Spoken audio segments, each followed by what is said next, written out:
આમોદ તાલુકાના તેલોદ ગામમાં વિકાસના કામ ચાલુ થતા ગામ લોકોએ વિરોધ વ્યક્ત કરી આમોદ તાલુકા વિકાસ અધિકારીને આવેદનપત્ર આપી કામ બંધ કરવાનું જણાવ્યું હતું, જેથી હાલ તેલોદ ગામમાં કામ સ્થગિત કરી દેવામાં આવ્યું હોવાનું જાણવા મળ્યું છે।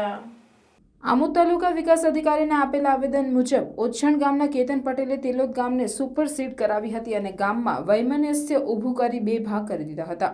ગામ લોકોએ આમોદ તાલુકા વિકાસ અધિકારી તેમજ એસઓને લેખિતમાં જણાવી કેતન પટેલને કોઈપણ સંજોગોમાં કામ નહીં મળે તે બાબતે રજૂઆત કરી હતી અને અન્ય કોન્ટ્રાક્ટરે કામ ચાલુ કરતા કેતન પટેલે તેમને ધમકાવી કામ બંધ કરાવી દીધું હતું, તેમજ ધમકી આપી હતી કે મારા સિવાય તેલોદ ગામમાં કોઈને કામ કરવા દેવામાં આવશે નહીં, જેથી તેલોદ ગામના લોકોએ ગામનું વાતાવરણ નહીં બગડે માટે કેતન પટેલનો વિરોધ કર્યો હતો અને કેતન પટેલ સિવાય અન્ય કોઈ કોન્ટ્રાક્ટરને વિકાસનું કામ આપે તો ગામ લોકોને વાંધો નથી। તેલોદ ગામના આગેવાન હિતેન પટેલ સહિત ગામ લોકોએ કેતન પટેલ જ જાતે વિકાસના કામોના કોન્ટ્રાક્ટ લેતા હોવાનો આક્ષેપ કર્યો હતો। આ બાબતે કેતન પટેલનો સંપર્ક કરતા જણાવ્યું હતું કે તેલોદ ગામને પ્રાથમિક શાળામાં વર્ષોથી કામ મંજૂર હતું અને વિદ્યાર્થીઓને તાપમાં બેસવું પડતું હતું, જેથી કોન્ટ્રાક્ટરના મજૂરો મોકલીને શેડનું કામ શરૂ કરાવ્યું હતું। વિકાસના કામ થાય છે તો ગામ લોકોને શું વાંધો છે તે મને સમજાતું નથી।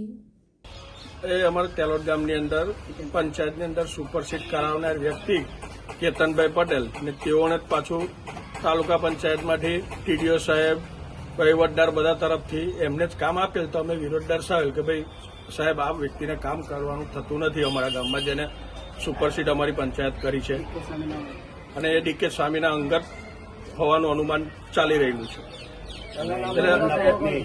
એમના અનુસંધાનમાં અમે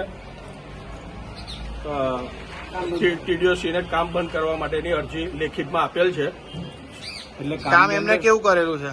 કામમાં ભાઈ ધારા ધોરણ હેઠળ કોઈ કામ છે નહીં ને બીજું કે અમે એસઓને બધાને રજૂઆત કરી પણ રવિવારે આ ભાઈએ કામ ચાલુ કર્યું ને આખી રાત થઈને કામ પૂરું કર્યું અને બીજું કે તાલુકા પંચાયતના અધ્યક્ષ અને કારોબારીના અધ્યક્ષ અને એમના મિસિસ છે ને હોદ્દાની રોહે ખોટી દાદાગીરી મારીને વહીવટદારને તલાટીને બધાને ધાક ધમકીથી કે ભાઈ તેલોદનું કામ કરીશ તો હું જ કરીશ, બાકી બીજું કોઈ કરે નહીં તો મારો સરપંચ આવશે તારે થશે। તમે શું રજૂઆત કરી? અમે બધી રજૂઆત કરી ટીડીઓ સાહેબને, એ ટીડીઓ સાહેબે કહ્યું કે સારું હમણાં હું કામ બંધ કરાવું છું, પછી અઠવાડિયા 10 દિવસ પછી આખો એનો અભ્યાસ કરીને પછી આગળ કામ કરીશું। અમારી એક જ રજૂઆત હતી ભાઈ જે માણસે અમારું ગામ બગાડ્યું છે એને કામ શું કરવા આપવાનું એમ, એના સિવાય બધી બહુ એજન્સી છે, કોઈ પણ એજન્સીને આપો કામ, એનો અમને કોઈ વાંધો નથી।